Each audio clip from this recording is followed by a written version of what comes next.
you need to put your stuff in order. And this is not even up for discussion. If your wardrobe is neat, but your electronic files are not, then you are in huge trouble. But guess what? This is the factory where I teach you everything that you need to know. My name is Echo, and welcome to the factory.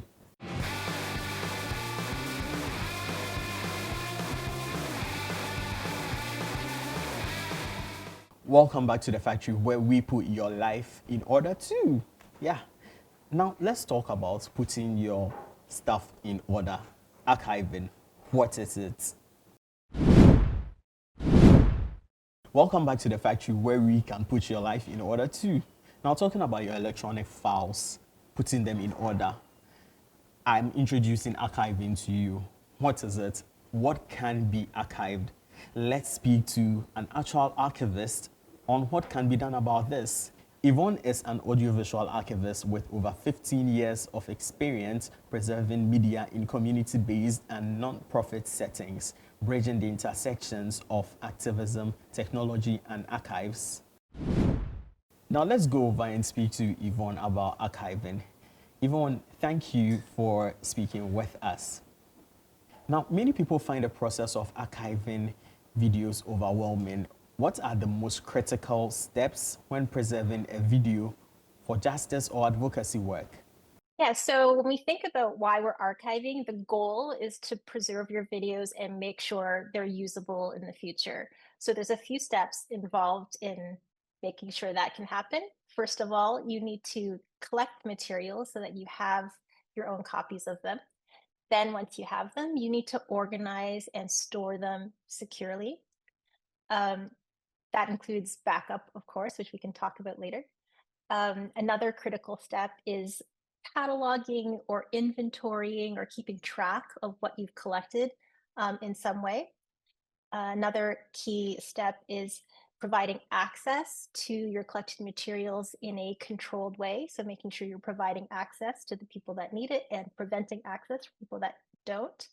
And then over time, there's just the ongoing management and maintenance of your collection. So those are the sort of the big buckets of work that need to happen.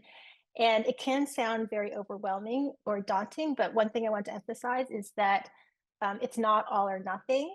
You can start with a very more bare bones process and build up your capacity as your collection grows and as your capacity grows. So just to summarize, like the bare bones things that you can do is decide what you're going to collect so that you're focusing all your efforts on the things that you really need. Then, once you know what you're going to collect, you want to download or offload them in some way so that you have a copy that's in your control. You want to then organize it in a simple and consistent way in your storage. And then for your storage, you want to have a backup copy and store it securely. Then you want like a spreadsheet or some simple way of keeping track of what you have in your collection, where you just have a row in your spreadsheet that describes each thing that you've collected. And then finally, just some kind of protocol for controlling access to the collection so that people can use it, but then you're also keeping it safe. But those, I would say, are the key critical steps to archiving your videos. Can you explain metadata and why it's so critical and how viewers can ensure that their video files retain critical information? Sure. So on the most basic level, metadata simply means data about data. So in this case, what we're talking about is the data is the videos that you're collecting, and the metadata is the information about the videos, such as who filmed it, what day it was filmed, what location it was filmed at. Metadata can also refer to more technical types of information, like the file format or how long the video is, for example.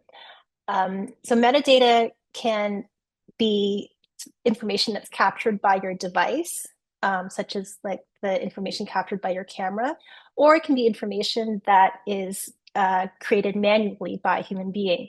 So for example, when you type a description of your YouTube video on YouTube, that's a type of metadata as well. Um, So metadata is really important, first of all, on the most basic level, because it helps you identify and understand what is happening in a video. In terms of a verification process, you need to have metadata because that's the information that either you're trying to verify or it's the information that you can use to verify a video with. Um, Keeping metadata is really important because when you watch a video, it doesn't always speak for itself. You can't always know what's going on in a video or how important or significant that video is if you don't know, for instance, where it was filmed or when it was filmed. So that kind of information is really important.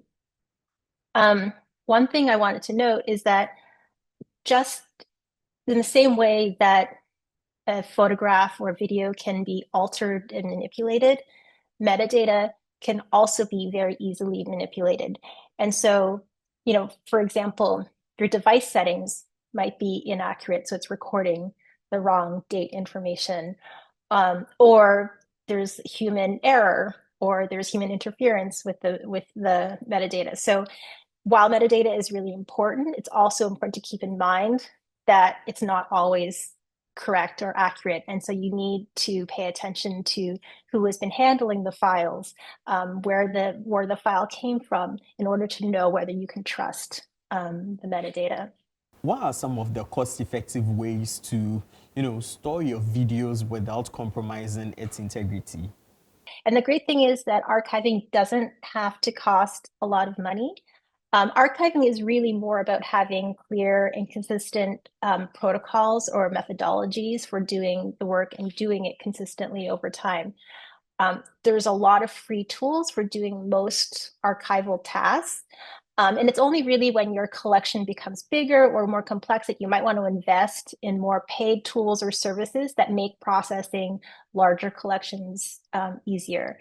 But at the beginning, when you're just starting out, the main cost is going to be storage.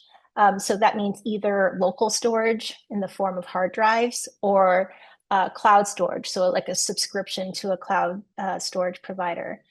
And I would say that like no matter how much uh, your the storage costs, no storage device is 100% guaranteed. And so backup, like having multiple copies, is more important than having any one expensive type of storage. Because even let's say you have the most expensive hard drive, you can still drop that hard drive or spill coffee on it. So it doesn't matter if that's the most expensive hard drive. It's better to have two copies on two hard drives, no matter how much they cost. Um, yeah, in terms of whether to choose between a local storage solution like a hard drive or a cloud, it really depends on your situation. Um, Security is really important when you're thinking about storage and cost considerations. Um, but what is safe really depends on your own situation. So, for instance, like using hard drives over cloud might make sense in a situation where you need to keep your data offline. You don't want it hosted on a third party server. But in another situation where, let's say, it's a journalist who's at risk of having their office raided or having their device confiscated, in that case, something like cloud storage might actually be a safer solution than having content stored locally and in their office or in their home. So it really depends on your own situation. Can you share an example where proper archiving made a difference in holding someone accountable, um, especially in the framework of justice? There's an example. There was an ICC case against a Libyan general named Al Rafali, um, who was charged with murder as a war crime in 2016, 2017. He's actually since died, unfortunately, and so his case had to be dropped.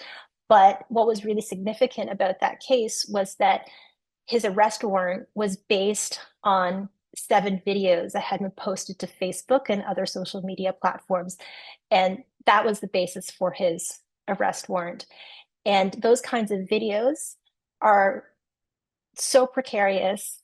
They're so ephemeral, but they are really key pieces of information. Um, an example of how precarious these kinds of materials are, if we look in 2017, um, hundreds of thousands of videos from the Syrian conflict were inadvertently deleted, removed by YouTube by an algorithm that identified them and mass removed them. So hundreds of thousands of videos from Syria were lost at that time. Well, all too soon, we have come to an end of this discussion with Yvonne. Thank you so much, Yvonne, for speaking with us. But before you go, here's your tip of the day. It is safe to have at least 3 copies of your important files. However, you don't need to break the bank to store these valuable files. Thanks for hanging out with us. My name is Ecole, and this is The Factory.